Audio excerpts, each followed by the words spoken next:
नमस्कार दोस्तों, मैं अखिलेश एक बार फिर आपसे अपने चैनल जुड़ता हूं। दोस्तों आज हम लोग बात करेंगे क्रिप्स मिशन 1942।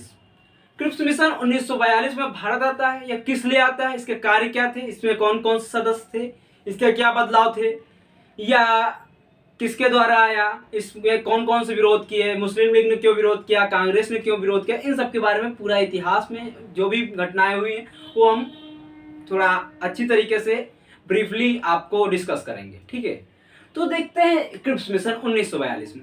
आप सभी को पता है, ये मैंने जो अगस्त प्रस्ताव था, देखो ये जो अगस्त प्रस्ताव 1940 मैंने पढ़ाया है, जिन लोगों ने नहीं देखा है प्लीज वीडियो देख लें। आप डालिए अगस्त प्रस्ताव बाय अखिलेश सर, आपको यूट्यूब पे मिल जाएगा और आप देखिए। आसानी, मैंने बहुत आसानी समझाने की कोशिश की, आई होप आपको समझ में आएगा। ठीक है, तो उसी का थोड़ा रूपांतरित, बस थोड़ा सा रूपांतरित हुआ है। वो कौन कौन सी बातें थी मैं अभी आगे बताऊंगा वीडियो में आगे, लेकिन पूरा वीडियो आप देखिए और इसको शेयर जरूर करें। ठीक है, शेयर करना आपकी सबसे बड़ी जिम्मेदारी है, क्योंकि आपके सहयोग से ही हम आगे होंगे।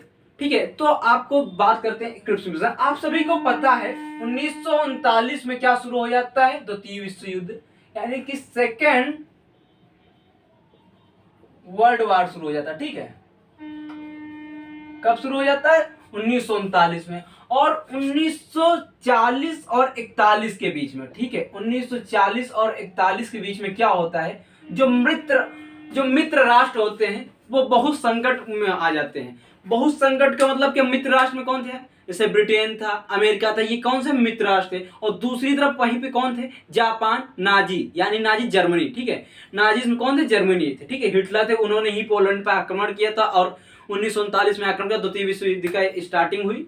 ये सब मैंने पढ़ाया है आप सभी को, और आप सभी ने अगर देखा है तो बहुत अच्छी जानकारी, जिनको नहीं देखा है प्लीज फिर से कहूंगा अगस्त प्रस्ताव जरूर देखें। ठीक है, तो इन 1939 से लेकर 1941 के बीच में जो मित्र राष्ट्र थे वो क्या हुए, बहुत ज्यादा संकटग्रस्त हो गए, क्योंकि जापान और नाजिस में लेकर लगभग आधे यूरोप में, जर्मनी ने लगभग आधे यूरोप में पोलैंड, हॉलैंड, फ्रांस, इन सारे जितने भी एरिया थे कब्जा कर लिया था। ठीक है, यानी लगभग आधे यूरोप में कब्जा कर लिया। अब इंग्लैंड को, ब्रिटेन को खतरा था कि अगला नंबर अब उसी का है। ठीक है, और उसका सपोर्ट, ब्रिटेन का सपोर्ट कौन दे रहा था, अमेरिका दे रहा था।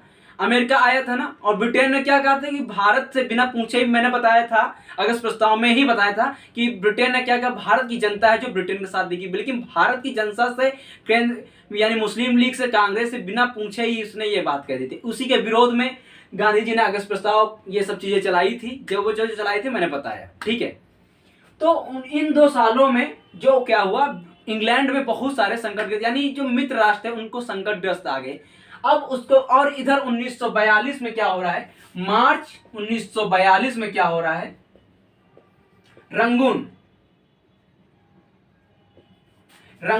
यानी कि जो प्रेजेंट समय में हम म्यांमार कहते हैं, जिसको हम पहले बर्मा के नाम से या रंगून के नाम से जानते थे, उस पे क्या जापान कब्जा कर लेता। तो किस पे, मार्च 1942 में जापान किस पे कब्जा कर रहा है, उन रंगून पे यानी म्यांमार पे कर रहा है। और आप सभी को पता है ये भारत का कुछ ऐसा नक्शा है। ठीक है, ये आपका गुजरात साइड हो गया, ये आपका उड़ीसा साइड हो गया, केरल हो गया। ठीक है, ये सारी चीजें हैं। ठीक है, आपका, तो यहां पे जैसे ही आप अरुणाचल प्रदेश के आसपास ऐसे आएंगे, देखेंगे ऐसे, तो ये अरुणाचल प्रदेश से ही सटा हुआ क्या है, म्यांमार की है, म्यांमार है। ये जो आपका पार्ट आता है क्या आता है, म्यांमार आता है।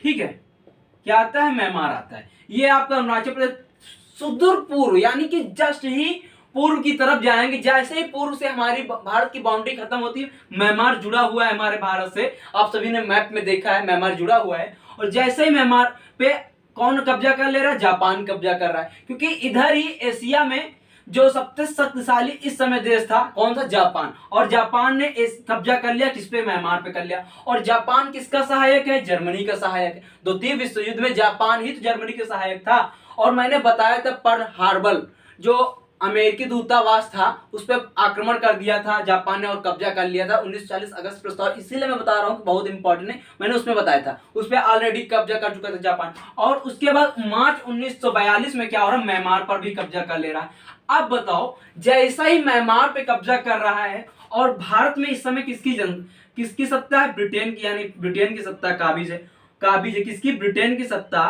काबिज है ना भारत में। तो ब्रिटेन को दो तरफ से अब डर सताने लगा। पहली बात तो स्वयं उधर जर्मनी आक्रमण कर चुका है ब्रिटेन पे, ठीक है, इंग्लैंड पे आक्रमण चुका, क्योंकि ऑलरेडी फ्रांस, पोलैंड, हालैंड जैसे कंट्री को कब्जे में कर चुका है, आक्रमण करके जीत लिया है। अब उधर ब्रिटेन एक तो वो कब्जा की, जो ऊपर से उसको यूरोपीय कंट्री में जो था, यूरोपीय कंट्री पे आक्रमण हो चुका है ऑलरेडी। यानी किसने किया? जर्मनी ने किया, यूरोपीय कंपनी में, ठीक है, यूरोपीय कंट्री में किसने किया? जर्मनी ने किया, आक्रमण कर चुका। और उस उधर ही दूसरी उसका मित्र राष्ट्र जो था जापान था, जो जर्मनी का साथ दे रहा था द्वितीय विश्व युद्ध में, जापान दे रहा था, उसने किसने कहां पे कब्जा कर लिया? तो रंगून यानी म्यांमार पे कब्जा कर लिया। कहां पे कर लिया? रंगून यानी म्यांमार पे। मार्च 1942 में आक्रमण कर लिया। तो आक्रमण किया और कब्जा कर लिया। जब कब्जा कर लिया तो अब ब्रिटेन को एक तो उधर अपना राष्ट्र बचाना था, दूसरा जो भारत का सबसे बड़ा औपनिवेशिक था, ब्रिटेन का सबसे बड़ा औपनिवेशिक भारत था, और इधर भी बचाना था, क्योंकि भारत की जनता ने पहले ही कह दिया था कि हम द्वितीय विश्व युद्ध में किसी का सपोर्ट नहीं करेंगे। गांधी जी ने यह खुलकर बात कही थी, और गांधी जी ने यह भी कहा था कि जर्मनी जितना ब्रिटेन पर आक्रमण कर रहा है मेरे लिए उतना ही दर्दनाक है, लेकिन उससे ज्यादा कहीं दर्दनाक है ब्रिटेन हमारे लिए आक्रमण कर रहा है, क्योंकि ब्रिटेन भारत को गुलाम बना के रखा था। इसलिए गांधी जी ने किसी का सपोर्ट नहीं किया था द्वितीय विश्व युद्ध में, पहले ही कह दिया था, ठीक है। अब ब्रिटेन को भारत को भी बचाना था और अपने यहाँ पे ब्रिटेन को स्वयं को बचाना था, इसलिए ब्रिटेन पे अब अंतरराष्ट्रीय बहुत सारा दबाव पड़ने लगा। ऑस्ट्रेलिया के प्रधानमंत्री ने ब्रिटेन पर दबाव दिया कि आप भारत की जो भी सत्ताधारी है वहां पर ट्रांसफर कीजिए, और भारत की जो कानूनी कार्यवाही उसको सही तरीके से चलाइए, और भारत में सत्ता को ट्रांसफर कर दीजिए। यानी कि सीधी सी बात ऑस्ट्रेलिया के प्रधानमंत्री ने कि भारत में सत्ता को ट्रांसफर कीजिए, वहां समझौते कीजिए, और वहां और अपने ब्रिटेन को बचाइए। क्योंकि अगर भारत की जनता ब्रिटेन को सपोर्ट करेगी, भारत की सैनिक, भारत की आर्मी अगर ब्रिटेन को सपोर्ट करेगी, तभी जर्मनी से बच पाएगा ब्रिटेन। ये उनको एहसास हो गया था। दूसरी ओर जो चाइना था, चाइना के उस समय जो सैनिक के हिट थे, सैनिक के जो अध्यक्ष थे, उन्होंने भी कई सेकाई थे। कौन थे? कई सेकाई थे। कई सेकाई ये भारत में दौरा करते हैं 1942 के दौरान ही। कई सेकाई ये चाइना के क्या थे? जनरल थे, ठीक है, चीन के जनरल थे। चीन के जनरल कई सेकाई भारत में आप दौरा करते कब? 1942 में, ठीक है। और ये ब्रिटेन से रिक्वेस्ट करते हैं कि भारत को जल्दी ही सत्ता हस्ताक्षर किया जाए, सत्ता हस्ताक्षर भारत को कर दिया जाए, ताकि भारत की जो सैनिक है वो ब्रिटेन को मदद कर दे, ठीक है। और उधर से ऑलरेडी मैंने बता दिया आपको, अमेरिका के जो राष्ट्रपति थे रूजोवेल्ट, अमेरिका के राष्ट्रपति इस समय कौन थे? रूजोवेल्ट थे, रूजोवेल्ट, ठीक है।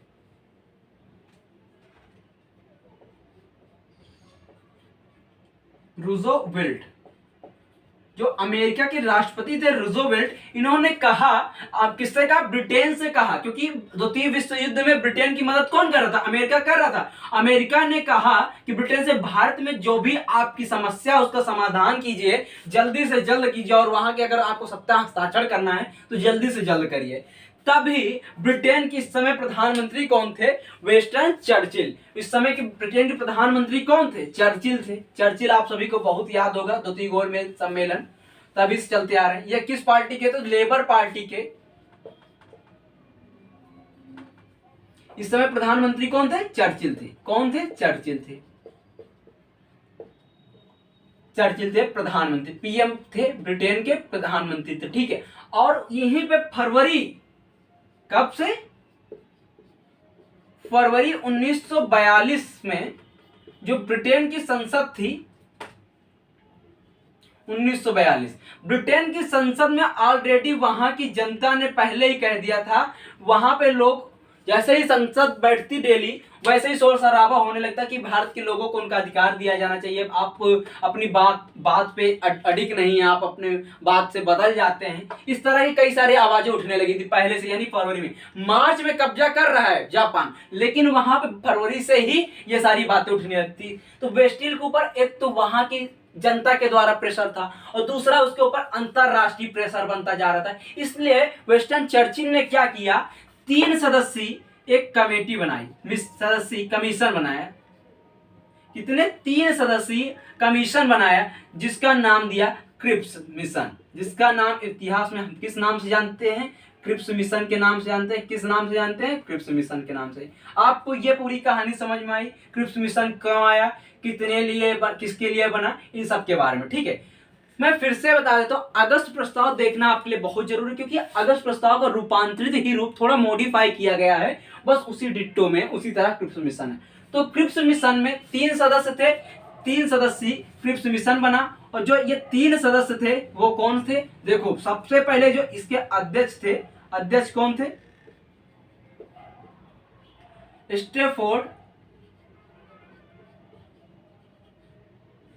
स्टेफोर्ड क्रिप्स, और ये अध्यक्ष थे, इसीलिए इसका नाम रख दिया गया क्रिप्स मिशन।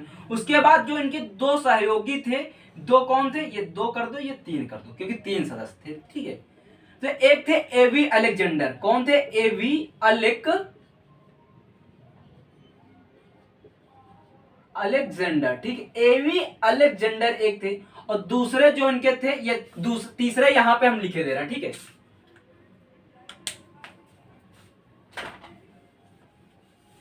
तीसरे कौन थे? Pethick Lawrence.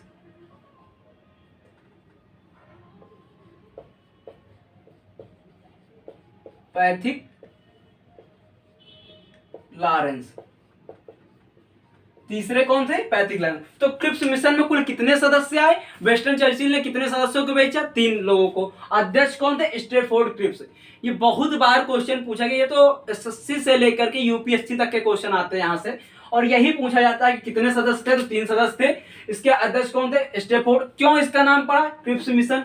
क्यों पड़ा? तो स्टेफोर्ड अध्यक्ष है। बस सीधी सी बात, आपको क्रिप्स मिशन है तो उसके अध्यक्ष कौन होंगे? स्टेफोर्ड क्रिप्स होंगे। ठीक है, और उसके बाद 2 सदस्य थे, पैथिक लॉरेंस, एक पैथिक लॉरेंस थे, और एक तुम कौन था? एवी अलेक्जेंडर थे। ये 2 सहायक थे, एक अध्यक्ष थे, यानी कितने सदस्य थी? 3 सदस्य थी। इसने अपनी बात भारत में रखी, कांग्रेस के समक्ष रखी, बताया कौन कौन सी बातें थी, कौन कौन सी बातें थी, उनको हम आगे देखते हैं। तो आगे देखिए इस वीडियो के जो बातें थी हम आगे देखते हैं, डिस्कस करते हैं। आगे देखते हैं, जो इस क्रिप्स मिशन में सबसे महत्वपूर्ण पहली बात क्या कही गई? भारत को डोमिनियन राज्य का दर्जा दिया जाएगा। डोमिनियन राज्य मतलब अधिराज्य का, डोमिनियन राज्य का मतलब क्या? अधिराज्य का दर्जा दिया जाएगा। ठीक है, तो भारत किस डोमिनियन राज्य का दर्जा दिया जाएगा, जो कांग्रेस तो बिल्कुल नहीं चाहती थी। अभी बताएंगे कौन कौन से कारण थे जिसका कांग्रेस ने इसका विरोध किया। तो पहली बात क्या कहा क्रिप्स ने? भारत को डोमिनियन राज्य का दर्जा दिया जाएगा, भारतीय संघ की स्थापना की जाएगी, ब्रिटिश भारत पर देशी रियासत, जो देशी राजा थे, शामिल होंगे। यानी कि भारत को डोमिनियन राज्य का अधिराज्य का दर्जा दिया जाएगा। और यही बात तो उन्होंने अगस्त प्रस्ताव 1940 में भी कही थी ना, कि भारत को डोमिनियन राज्य का दर्जा दिया जाएगा, यही तो बात की थी। और इसी कारण से कांग्रेस ने उसका खिलाफ था, विरोध था और नहीं माना था। और वही बात फिर कह रहा, भारत को डोमिनियन राज्य का दर्जा दिया जाएगा, भारतीय संघ की स्थापना किया जाएगा, ब्रिटिश भारत, यानी जो ब्रिटिश, जहां पे ब्रिटिश भारत का अधिकार है, यानी ब्रिटिश का जहां पर अधिकार है, उस भारत को प्रदेशी रियासत शामिल होंगे। इसमें इस अधिराज्य में कौन कौन से ब्रिटिश भारत प्रदेशी रियासत शामिल होंगे। और उसके बाद क्या करा, एक चीज और बता दे, ये बातें कब होंगी पूरी? जब ब्रिटेन युद्ध जीत जाएगी, युद्ध के पश्चात ये सारी बातें होंगी। अभी बताया जा रहा है कि युद्ध में आप हमारी मदद कीजिए, आप जो भारत के सैनिक हैं वो ब्रिटेन की मदद करें, और जैसे ही ब्रिटेन युद्ध जीतेगा ये सारी बातें को पूरा कर देगा ब्रिटेन। अभी ये क्रिप्स मिशन के प्रस्ताव में यही बातें हैं, उनको कितना पूरा कर सकते हैं ये आप सभी को पता है कि उन्होंने सोशल के सिवा हमारे साथ कुछ नहीं किया। ठीक है, तो भारत को डोमिनियन राज्य का दर्जा दिया जाएगा, भारतीय संघ की स्थापना की जाएगी। किसकी? भारतीय संघ की स्थापना किया जाएगा, ब्रिटिश भारत पर देशी रियासत शामिल होंगे। उसके बाद दूसरी जो महत्वपूर्ण बात क्या कही? युद्ध पश्चात, ध्यान दीजिएगा, युद्ध पश्चात संविधान सभा का गठन किया जाएगा। किसका गठन किया जाएगा? संविधान सभा का गठन किया जाएगा, प्रांतों से निर्वाचित सदस्य। अब सबसे विवादित बयान यही हो गया कि प्रांतों से, जो प्रांत हैं, जो प्रांत थे 11 प्रांत, उनसे कितने निर्वाचित सदस्य तथा देशी राजाओं द्वारा नामित सदस्य। जो देसी राजा हैं उनके द्वारा नामी सदस्य, यानी जो देसी राजा हैं, जैसे कोई राजा है वो अपने यहाँ से किसी नामी सदस्य को भेज देगा कि जाइए संविधान सभा के गठन में भाग लीजिए।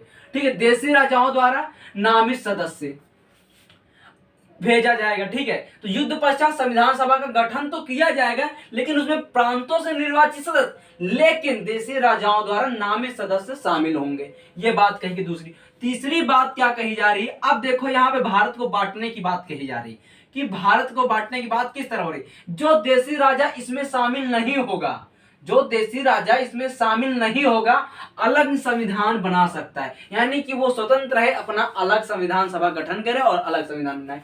अब बताओ, भारत में अभी से ये फिर से फूट डाल देंगे कि भारत को छोटे छोटे भागों में विभाजित कर देंगे, और जब ब्रिटेन अगर युद्ध जीत गया, अभी अगर ब्रिटेन युद्ध जीत जाए तो फिर छोटे छोटे राज्यों को कब्जा कर लेगा, फिर धीरे धीरे भारत को गुलाम बना लेगा। तो ये कहीं चीजें ऐसी हो पाएंगी, बिल्कुल फिर भारत आजाद हो पाएगा? नहीं हो पाएगा। उसी के लिए उन्होंने कुछ ऐसा अंश छोड़ दे रहे थे, वो जानते थे कि हमें किस तरह से भारत में फिर से कब्जा करना है, इसलिए वो ये चाहते थे कि जो देसी राजा हैं इसमें अगर शामिल नहीं होना चाहते हैं तो अपना अलग संविधान बना सकते हैं।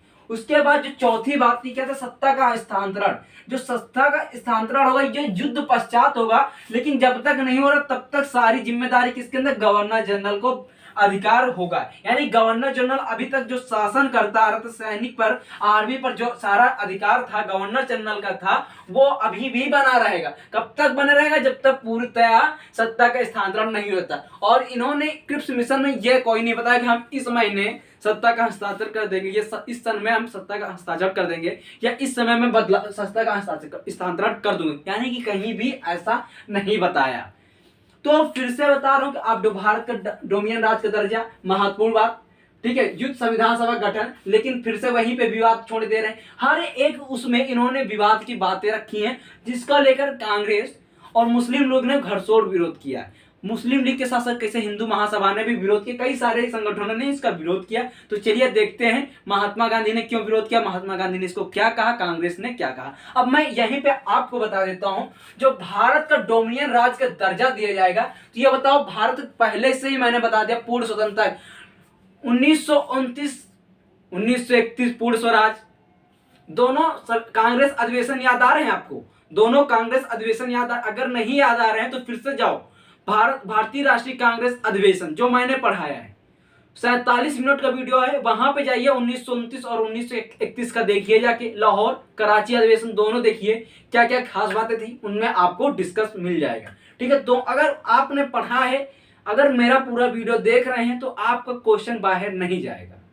तो याद आ रहा होगा 1929 1931 में हम पहले ही बात कर चुके हैं पूर्ण स्वराज की। ठीक है, तो ये तो हो ही नहीं सकता, इसलिए गांधी जी ने इसका विरोध किया। यानी कांग्रेस ने इसका विरोध किया। किस लिए विरोध किया? डोमिनियन राज का। अभी हम बात कर रहे हैं सिर्फ और सिर्फ गांधी डोमिनियन राज, यानी कांग्रेस ने क्यों विरोध किया। कांग्रेस ने क्यों विरोध किया? डोमिनियन राज ने पूर्ण स्वराज चाहता था। दूसरी बात, युद्ध पश्चात संविधान सभा का गठन किया जाएगा, प्रांतों से निर्वाचित तथा देसी राजाओं के द्वारा नामित किया जाए। अब बताओ, जो देसी राजा, मान लो कोई नामित कर, प्रांत से तो निर्वाचित सदस्य आ रहे हैं, लेकिन देसी राजा जो होंगे वो अपने किसी ऐसे अधिकारी को भेज देंगे जो उनकी स्वेच्छा से उनसे जुड़ा होगा। जनता की बात यहाँ कहीं है, जबकि भारत का शुरू से ही उद्देश्य था कि जनता सर्वोच्च, और हमारे कॉन्स्टिट्यूशन में बताया गया कि हमारी जो जनता है भारत की सर्वोच्च है। ठीक है, भारत की जनता ही सर्वोच्च है। तो बताओ, ये विवाद को नहीं माना जाएगा? ये भी नहीं माना गया। किसके द्वारा? कांग्रेस के द्वारा ये भी नहीं माना गया। और पहला तो वैसे भी नहीं माना गया, डोमिनियन राज। ठीक है,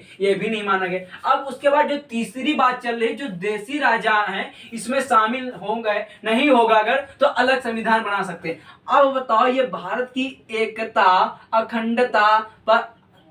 अखंडता पर दांव खेल गए कि नहीं खेल गए? अंग्रेज दांव खेल रहे हैं कि नहीं खेल रहे हैं? और यह बात अच्छी तरीके से सरदार वल्लभ भाई पटेल, महात्मा गांधी, पंडित जवाहरलाल नेहरू अच्छी तरीके से जानते थे कि भारत पर एकता अखंडता के दांव खेल रहे हैं, और इसलिए भी कांग्रेस ने इसको सपोर्ट नहीं किया। तीसरी चौथी सबसे महत्वपूर्ण बात है, सत्ता का स्थानांतरण होने तक गवर्नर जनरल को अधिकार होगा। यानी जितनी भी सत्ता, जब तक हस्ताक्षर नहीं हो रहा, सारा अधिकार किसके पास होगा? Governor general. यानी कहीं पर भी क्रिप्स मिशन में यह कहा नहीं गया कि हम भारतीयों को अधिकार दे रहे हैं। बस जितनी बातें हैं ये डील है, सिर्फ एक डील है, वो पूरी होंगी या नहीं होंगी उसका कोई कंफर्म नहीं है, यानी अंधेरे में रख रहे हैं। और इसी के तहत गांधी जी ने क्या किया, पोस्ट डेटेड चेक है। गांधी जी ने क्या कहा, ये पोस्ट डेटेड चेक है, पोस्ट डेटेड चेक है, ये गांधी जी ने कहा। और मुस्लिम लीग ने भी इसका क्यों विरोध किया मैं बता देता हूं। शुरू से मुस्लिम लीग क्या चिल्ला रही, पृथक निर्वाचन मंडल मिल गया, लेकिन वो कह रहे कि पृथक पाकिस्तान। शुरू से पाकिस्तान की रट लगाए बैठी है कि उसको पृथक एक नया देश चाहिए, पाकिस्तान चाहिए, उसको शुरू से लेके बैठी। तो अब बताओ, जब शुरू से लेके बैठी भैया कैसे काम चलेगा ये? इसीलिए ऐसा हुआ कि ये मुस्लिम लीग ने भी नहीं माना। तो मुस्लिम लीग ने किस नहीं लिया, क्योंकि यहां पर पृथक पाकिस्तान की कहीं बात ही नहीं की, इन चारों बातों में कहीं पृथक पाकिस्तान की बात की, इसलिए मुस्लिम लीग ने भी इसका विरोध किया। तो आप सभी को पता हो गया कि मुस्लिम लीग ने क्यों विरोध किया, क्योंकि यहाँ पे पृथक पाकिस्तान की कहीं बात नहीं कहेगी। और जो कांग्रेस ने क्यों विरोध किया, कांग्रेस ने इसलिए विरोध किया। ये सारी बातें हैं। अब बात करते हैं आगे की, ठीक है। अब बात करते हैं, और उधर आप सभी को पता है त्रिपुरा अधिवेशन नेताजी सुभाष चंद्र बोस जीतते हैं। उसके बाद 1940 में जब दोबारा वो कांग्रेस के अध्यक्ष बनते हैं, तो गांधी जी को क्या लगता है कि यह उनके स्वाभिमान को ठेस पहुंची, क्योंकि उनके जो वो सपोर्ट कर रहे थे, किसको, पट्टाभी सीतारामैया को सपोर्ट कर रहे थे, वो हार गए। तो गांधी जी को ठेस पहुंचती है और उनके स्वाभिमान को ठेस पहुंचती है, उनको एहसास। तो इस बात को जान करके कौन चला जाता है, छोड़ के, कांग्रेस को छोड़कर नेताजी सुभाष चंद्र बोस चले जाते हैं। और वो किसकी स्थापना करते हैं, फॉरवर्ड ब्लॉक की। लेकिन धीरे धीरे वो जापान की ओर जाते हैं, जर्मनी और जापान से दोस्ती करते हैं, क्योंकि उनका सोच था कि अब यही सबसे बड़ा मौका है कि जिसको हम ब्रिटेन को दबा सकते हैं। और ब्रिटेन को दबाने का क्या मकसद है कि ब्रिटेन के जो दुश्मन है यानी जर्मनी और जापान से हम दोस्ती कर लें।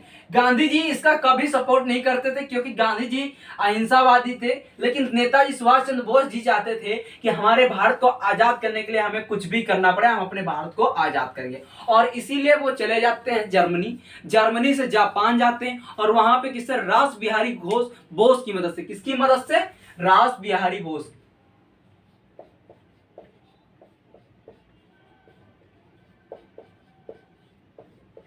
रास बिहारी बोस की मदद से वहां पे एक सेना ऑर्गेनाइज करते हैं, सेना का संगठन करते हैं, ठीक है, सेना को संगठन करते हैं, ऑर्गेनाइज करते हैं।